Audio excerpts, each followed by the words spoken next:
નમસ્કાર મિત્રો, આજે આપણે વાત કરવાની છે ગર્ભયાત્રા. એક સ્ત્રી માતા બને છે ત્યાંથી લઈ અને એક બાળકને જન્મ આપે છે ત્યાં સુધીની યાત્રા, જે 9 મહિનાની હોય છે. આ 9 મહિના દરમિયાન માતા શું વિચારે છે, શું લાગણી અનુભવે છે, શું સાંભળે છે, એ બધાની અસર તેના બાળક પર થાય છે.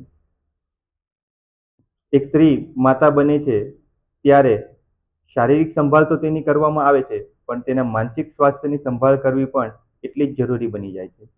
મનોવિજ્ઞાનના ખૂબ જ વિખ્યાત એવું નામ ડૉક્ટર સિગમન્ડ ફ્રોઈડ દ્વારા એવું કહેવામાં આવ્યું છે કે વ્યક્તિની જરૂરિયાતો, ઈચ્છાઓ, લાગણીઓ ને જો સતત દબાવવામાં આવે તો વ્યક્તિના અચેતન મનમાં સ્થાયી થઈ જાય છે અને વિકૃતિ સ્વરૂપે બહાર આવે છે.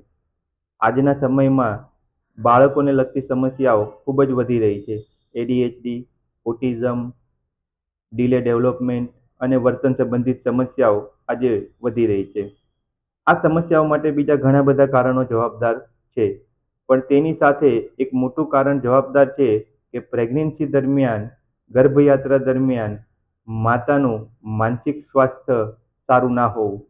એ ક્યાંક ને ક્યાંક દબાણ, ડિપ્રેશન, ચિંતા, ખુલ્લા મને સંવાદ ના કરી શકવો, ખુલ્લા મને કોઈ સાથે વાત ના કરી શકવી, પોતાની લાગણીઓને બીજા સાથે શેર ના કરી શકે, કે ઘરના વ્યક્તિઓને પોતે જે અનુભવી રહ્યા છે એ તેમને જણાવી નથી શકતા.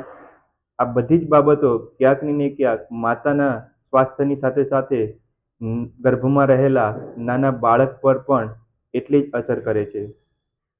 વધારે જાણકારી કે માહિતી માટે નીચે આપેલા નંબર પર સંપર્ક કરી શકો.